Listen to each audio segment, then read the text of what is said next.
Hello everyone, Rimea here, and welcome to now the 10th part of my playthrough of Cloudy Super Mario Bros. U 2. So today we're going to be finishing off World 7 of this big New Super Mario Bros. U mod that I had been working on for about 4 years before releasing it a couple weeks ago at this point.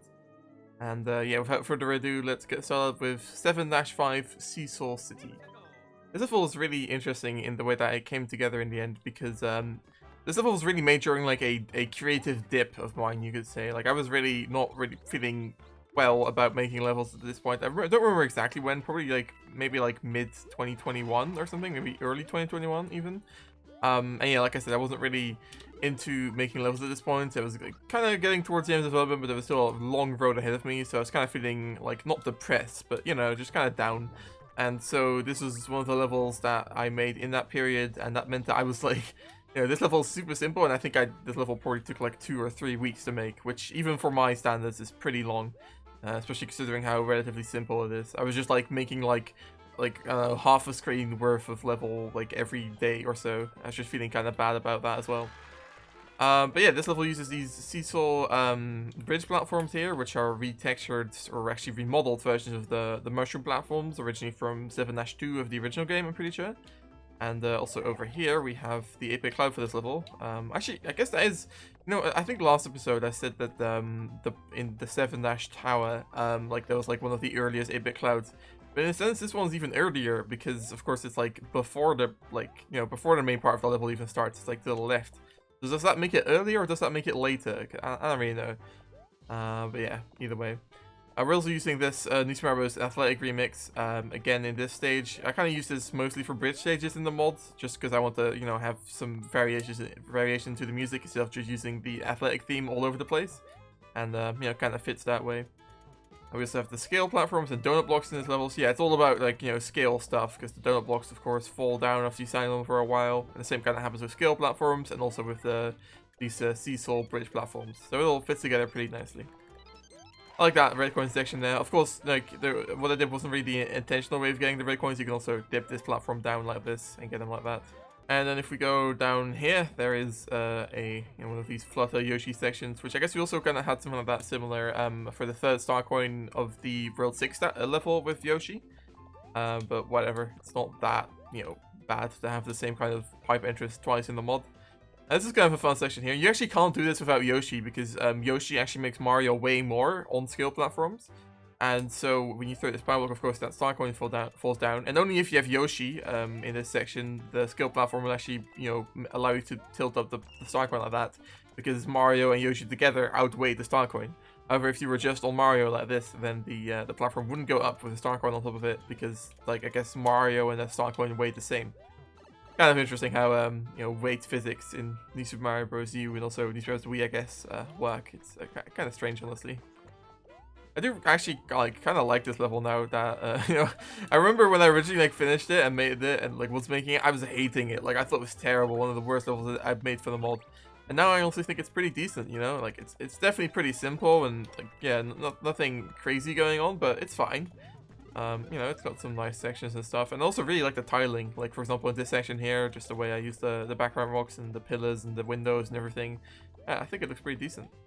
Also, like bridge tiling, like this here, it's kind of like an art form more than a science, but you really have to kind of just like understand it. And I think I quite like the way this all looks here. I remember, I think I mainly just made this section here because I like the way I tiled it. There isn't really much point to it. I guess it kind of introduces these pipe generators, which are also going to come back later in the level. Oh, rip Yoshi. But there's also this 10 coin block here, you know, to kind of give some incentive to the player to go down there.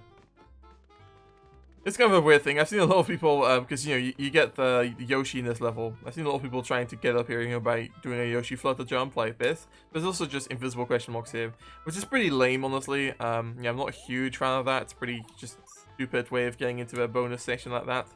But like I said, I was kind of in a mental dip while making this level, so I didn't really feel like I didn't really know what else to do. So whatever. It's not the worst thing ever, I suppose. There's a fun section here where you have these skill platforms that you can only stand on for like a second. If I stand on them for a little bit longer, then they already fall. It's pretty unforgiving that way, but I haven't seen anyone struggle with it too much. Pretty sure if we get all the coins here, we also get a clapping controller. There we go. Lovely. I suppose this is also probably one of the shorter levels in the mod because of how simple it is, but I don't mind that per se. It's interesting how, oh, can I stop taking damage? It's interesting how here, you have this midway here that you can lift up, of course, but as you can see, because I don't have Yoshi, I'm like the same weight as other objects, so I can't even lift the midway up. Because I remember originally I wanted to have the player like lift the midway up from under a semi-solid, so you couldn't get it unless you lifted it up like that. Of course, that would mean you couldn't get the midway if you had Yoshi, which would be very mean. So this is how I ended up doing it instead, where it's not really mandatory to do that, but it is an option, I suppose. Also, the bushes in this level, which are of course a staple for Yoshi levels, are actually slightly recolored to be like a little bit more towards blue instead of green, you know, to kind of go with the way the grass and the flowers and stuff look in athletic levels. I like this section here where we have these spikes, which have been a recurring object throughout these athletic levels, and then you kind of have to walk slowly, or else that happens where you take damage. And yeah, that's just a really simple, but I think quite ingenious way of using these tilting platforms like this. We have pink Shy Guys in this level as well, which are, I guess you could say, like, you know, having both Yoshi and Shy Guys in levels, which is not the only level in the world that actually does that. But having both of those is kind of a throwback to Yoshi's Island, I suppose. And yeah, that's the thing. I guess I can't say that wasn't entirely on purpose, because Shy Guys were only added to the mod very like last second, because it was just like a remodel that Flizzle had just laying about that wasn't really being used for anything else. And I just decided, okay, I'll just have all the different Goombrats in the mod be replaced by Shy Guys. And I quite like it, you know. I think a lot of people enjoy seeing those. So for this last star coin here, you could kind of do something similar to what I've seen. Oh, can I not die? Okay, you can kind of do something similar to what I've seen people try for the second star coin, where you can flutter jump up this question mark and then up here. However, in this case, the more intentional way is actually even more complicated than that, which is throwing a shell over there. So this platform just kind of keeps rising and rising and rising. And then, well, you could have risen a little bit more, but still, you can get up here like that. We're running really low on time now. I suppose we'll make it, I hope. I like this section here where the platform, like, you know, kind of slowly dips down, and then once you reach the star coin, it falls down really fast, and you have to fall with it. I have a lot of those, like, falling platforms star coins, especially in these athletic levels, I suppose. I can think of at least 3 of them. But it's fine, I suppose. There we go. Like I said, I originally really hated that level, but in the end, I think it's actually pretty decent. Alright, moving on to the last normal level for this world, 7-6, Sumo Bro Citadel. Speaking of levels that I don't really like, this is another one of those. Yeah, I don't know, I'm not a huge fan. Which is funny because I remember I quite liked this one when I first made it. So I suppose that there's no rule really when it comes to like whether you like a level when it's done or not. But yeah, like this level, I think it's just kind of whatever. It's fine. I like some of the mechanics and stuff that I use. That definitely has a unique vibe. But nah, I don't know. As far as like actual level design, it doesn't do that much interesting, I think. So in this level, we have, of course, the Sumo Bros, which are just like, you know, vanilla mechanics. So actually, these are specifically the Sumo Bro sprites from New Super Luigi U, because those are meant to be work in a horizontal level, as opposed to the original game Sumo Bros, which were meant to work in a vertical level. And so these actually spawn in properly, whereas if you use the vertical Sumo Bros from the original game, they would actually kind of like despawn weirdly sometimes or whatever. And that caused me a lot of headaches till I figured out that the Luigi U ones didn't do that. Then we also have these electrocuted, like, bouncy clouds, which are kind of a throwback to the mechanic seen in the very first level of this world, of course. I kind of like the way that comes full circle. And yeah, these still function like bouncy clouds, but you can't, like, you know, actually jump off them yourself as a player because you'll take damage. And yeah, I kind of like that mechanic. It's kind of sort of taken from something that Near Wii also did in Sky City, I believe, but I actually made my clouds electrocuted instead of just them being grey and sad. This is a fun little bonus from here where we have this, like, you know, the Sumo Bro moving around on the platform up above, which kind of acts like a Lack of Thunder, therefore. You know, Lack of Thunder from Super Mario Bros. DS, the boss fight. Yeah, it's kind of similar to that now. This background also is different compared to the one from the previous level, the previous Thunder level with the water bubbles. This one has, like, more of the purple background, because I just wanted to be a little bit more than just all grey, you know? And yeah, the lighting in that background won't always look perfect, but I suppose it's fine. It definitely gets the point across of there being, you know, the player being in like a big thunderstorm level, and it fits really well with the Sumo Bros and the electrocuted bouncy clouds, of course. Speaking of which, I like how I here use the midway bouncing on the bouncy cloud in a different way, because you can't, you know, bounce on the bouncy cloud yourself, but the midway still can, and therefore here, you know, kind of have this fun setup with the bouncy cloud bouncing up the midway like that. I think I also, I guess I also added the wind sprite to this level, or else I'm not sure why the midway is like flapping in the wind that much. Might just be the way it acts with the bouncy cloud. I don't know. But yeah, like I was referring to earlier, I'm not a huge fan of the way the mechanics evolve in this level. Like I think it's just kind of generic, because like we have these moving cloud platforms as well, which don't really do that much. They're not that interesting, I suppose. They're just kind of there because I needed something else for the level to, you know, have other stuff happening, as opposed to just sumo bro spam. But I don't really like the way I implemented those for the most part. They're just kind of there. And apart from that, yeah, I don't know. I feel like I could have done more with this level, basically. I think that, like, with how cool the vibe is and stuff, I feel like the level could have, you know, deserved a better actual, like, design element. It's a bit of a random power block thing, because, you know, we've got to find more stuff to do with these bouncy clouds that hurt the player. So, okay, the coins can still bounce on the bouncy clouds, so let's have a power block, you know, drop down some coins, and yeah, there you go, you get something else to do. So here we start using the sumo bros in a slightly different way, where the ground is actually 2 blocks thick, and so therefore the lightning strikes from the sumo bros like don't go through the blocks, and that means that well, the lightning strikes don't like go down and instead go to the sides, which I think is kind of like more interesting when it comes to fighting sumo bros on a horizontal plane, I suppose. And if you go down here, you can get you know, to the bonus room for the 3rd star coin, which is an interesting bonus room for sure. Yes, this bonus room is really easy if you have an acorn suit like I do, and really difficult if you don't. But I think most people at this point will probably have an acorn suit, and if not, well, you can still make this without the acorn suit as well. Once again, running low on time. I guess I really am talking a lot for these past couple of stages. Oh well. And here's something funny. This is actually a moving invisible question block with a star in it. This is the only actual star power-up given to the player in the whole mod, I think. There's like a roulette block in another level, but that's it. And yeah, this is just for this, you know, a very, very logical thing to do with these electrocuted bounty clouds. Also, there's the April cloud right down there. But yeah, that's to have a star run section like this. And yeah, here we go. Got, of course, the kind of bluish-green star coins to fit with the overall vibe of the level. And yeah, then for the midway, or not the midway, this is the goal pole actually. For the goal pole, we have this Goomba bouncing thing, you know, kind of returned from the bonus room we just did. Yeah, something like that. I don't know. I mean, I haven't gone through it. I don't care.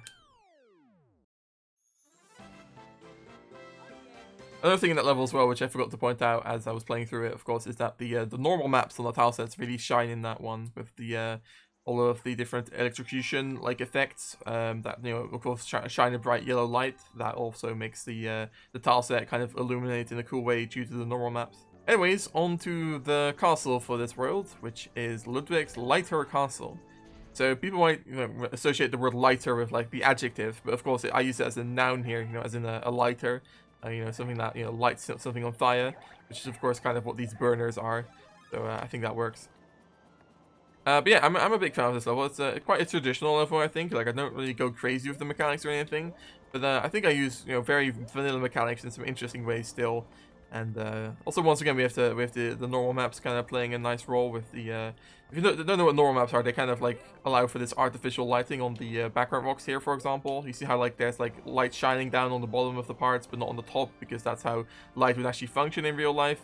Yeah, that's what normal maps do in the case of New Super Mario at least. So yeah, this level uses both those burners and also these swinging hammer block things. And together, those kind of like you can't combine them in too many ways, but I think they work together just enough to fill this level up with some interesting setups, I think. I have another classic pipe thing I like to do, where you can enter a pipe by standing onto a moving platform in an unconventional way. It's quite a simple bonus room setup. You can do quite a lot with these burners that Nintendo never really took advantage of, especially in New Super Mario U, where like there's like all these timer things you can do with them. You can make different heights and stuff, and I really try to kind of go through the full array of different things you can do with burners in this level. Of course, for some reason, it's traditional for New Super Mario games to have the what do you call those, sledge bros in the World 7 castle, and I decided to just continue on that trend because I do feel like they fit with this level overall. Especially, I guess, because you have these sledge blocks here. I think that's what they're called, and then they, you know, the sledge bros, and together, you know, they kind of fit together like that. Here we start setting up the burners in more interesting ways as well, where you kind of have to wait around and then run at the right time. I like here especially the way those burners like deactivate and then activate again to like specifically time the player to move in a certain way. I think it's quite nice. Here's a fun little setup where I think people are going to expect there to be a power-up up here, but then there's also the pipe sticking out. And in fact, if you hit that propeller block, like that, and then the propeller kind of like moves over to the right here, you might be inclined to think you can't collect it anymore, but then you can still jump down here and probably collect the propeller, even if it moved on to the right a little bit. Yeah, here we kind of have like a mirror setup with the two different pipes you can go into. Of course, the green pipe would just lead you to the normal way to go, but the yellow pipe here leads you to this bonus room. I like here how I use the static hammer block like that, and yeah, it's just nice having those burners just integrated into the hammer block like that as well. It's just it looks kind of nice, I guess. Here we start trying to combine the burners with the hammer blocks a little bit more by having the setups kind of intermingle like this. This section here can get pretty tricky pretty quickly if you don't know what you're doing. But there's a fun thing here where I think people are just gonna think, okay, there's a pipe here, I guess I should go into the pipe, and then this happens, and they're like, wait, what? Oh, I guess it's a pipe cannon. Then of course the challenge becomes avoiding the hammer block with the pipe cannon, like right now. And then instead of actually going up anywhere, you just hit these two one-ups like that, which is just a fun little setup. It's just like, there's a bunch of event stuff going on behind the scenes to make that all work. These invisible question blocks here, even like, they don't even spawn in until you go down into the pipe cannon. That means that you can't just hit those randomly on accident. And also, if you go back up here with the propeller suit, you can get some more coins as well. Just fun little wall jumping thing there. Here, this hammer block has some coins on it, and I think that's gonna, well, I hope at least that makes people suspicious of what's happening up above the screen here. And if you go up here, then there's the Aper Cloud for this level, who's looking rather depressed, and also a hidden pipe. This funny thing here, I always call this like the Mario Maker lava wave setup, because I feel like this is how they would do lava waves in the Mario Maker level. I don't know, I haven't actually seen it done like that, but I feel like that would be how it would work. But yeah, you can't actually put burners on like tracks like this in East Rimea U, but these burners just have gravity enabled and an invisible platform below them that are moving on a path to make this all work. And this is just like a very logical setup for the burners, I think, with the way I use them here. And yeah, it can also get quite tricky, honestly. And then here I start using burners in a similar way to how the spike platforms were used in Super Mario 3D World. I think it was in 8-1, if I'm not mistaken. That used them like kind of like sporadically like this, where you have to like you know they're coming, you have to kind of like jump out of the way before they come out again, and they would hurt you. And yeah, that's also how I use the burners here, and it's kind of fun. I've seen some people struggle with this. This section was made significantly easier in post-production because I saw a bunch of playtesters really struggle with that, and like they would always take damage. So yeah, even though I always found it easier to begin with, but I guess that's just how it goes when you make the level yourself. And here for the final section, just simple stuff, some hammer blocks and burners combined again. And then of course I couldn't resist for the boss door to be on top of a hammer block like this. And then we just have vanilla Ludwig. Giving the player the propeller suit in this this stage really does make this boss fight a lot easier if you know what you're doing, like that. But oh well, I still think this is quite a difficult boss fight, so whatever. Oh, I screwed that up. Oh no, I didn't. I do like this background, by the way. This is actually done with some cool sprites, I think, that make this background like move around like this. Oh, I missed him. Damn it. I think it's, yeah, it was I think it's the middle one right now. No, it's not. Well, oh no, it is. Okay. Oh, I got him with the Grand Pound Castle. That's crazy. All right. Well, whatever. There we go. On to the airship. And this is definitely one of the more complex levels in the whole mod. This was also one of the last levels I finished for the mod, because I originally already made the first half of this level. I knew what I wanted this level to be for a long time already. But then, after making the first half, I kind of made it like a lackluster second half I wasn't happy with whatsoever. So I scrapped that whole second half, and instead I remade the whole second half, like, probably, maybe half a year ago at this point. Maybe a little bit less even. So yeah, definitely one of the last levels finished for the mod. And yeah, this level's really interesting, I think. So the first half here is a complete remake of New Super Mario Bros. DS 1-1. Because of course that makes sense, because you're like close to Peach's castle, you're entering the Mushroom Kingdom again. And that is also, of course, where the first level of New Super Mario Bros. DS 1-1, or like the first level of New Super Mario Bros. DS in general, takes place. And yeah, that just kind of makes sense geographically, but also it's just a funny reference, of course. And I think even most people don't even like realize that that's what this level is, or at least I've seen a lot of people not realize that. And that's fine still, because it's also just like a kind of a generic section for the airship hands to be destroying like this, which is also what the original level had from Rimea U, so it still works. We have this tile set right here, most of which was made by B1, though I did make the edges a little bit more Nitrous U-like, because of course it's kind of meant to be like the Nitrous Wii tile set as well. And the background was made by Willy Maker, of course. And yeah, we just have some generic airship hand stuff. We did have the slamming airship hand, as I'd like to call it, you know, the other version of the airship hand. We did have it like smash down the pipe earlier, and that was actually done by like just timing that pipe with a path controller to move down perfectly with the hand. And then the Sonic one here, this is I think the second or third Sonic one from the original New Super Mario DS level. It's now the first Sonic one for this level, and the most intentional way of getting it is like that, by wall jumping off the hand, but you can also still get it by just wall jumping at this point. So the screen moves on pretty quickly, so it's hard to get later on, but it's still possible for sure. And then here we move on to the actual airship section. These platforms here are platforms that move with the camera, and that means that right here, the rest of the level can be moving up and down, whereas the those platforms there are actually, you know, kind of still look like they're static. But actually, it's the whole level that isn't moving. It's only those platforms that are moving, if that makes any sense. I don't know. I made a whole video on the original version of this level from New Super Mario U. So if you're interested in that, you can just look up that video. Here we have these fly guys, which are actually remodeled urchins, once again. I really like me some remodeled urchins, I suppose. And yeah, I think a lot of people are freaking out about these, and they're quite cool, I guess. Their animations look pretty good, pretty official, I suppose. Their scale doesn't quite match up with the normal Shy Guys, but whatever. And also, because they're urchins, you can't actually stand on them. You have to, you know, like hit them some other way or just avoid them. And that's that like main second airship section already done, and that was entirely made like I said a couple months ago only, whereas the first half was made years ago. Oh well. That's the third Star Coin. Of course, the second Star Coin was just a random layer 0 thing. Oh well, whatever. And then for the final section of this level, before the boss fight at least, we have this double airship hand thing, which I've always wanted to do, and it took quite a while to figure out how these airship hands even work, because there was no documentation about it in Miyamoto originally, really. In the end, I've managed to figure it out to the point where I could have these two different hands set up at the same time, and it actually works surprisingly well. They kind of like glitch into each other, like right here. The models kind of merge a little bit sometimes. And it looks a little bit jank, but for the most part, I think it's a very natural evolution of the mechanics, you know, that the level has introduced. Now here we just have a section very similar to the original section in the original level as well, with the pipe cannon, and we also have a second midway flag, because, I mean, Nintendo also did that. I probably wouldn't have done that if it hadn't been for the fact that the second half of this level is also, like, super long. It's a very long level in general, so that's why I decided, yeah, I'll just do the second midway flag, just like Nintendo did. And onto the generic Bowser Jr. boss fight.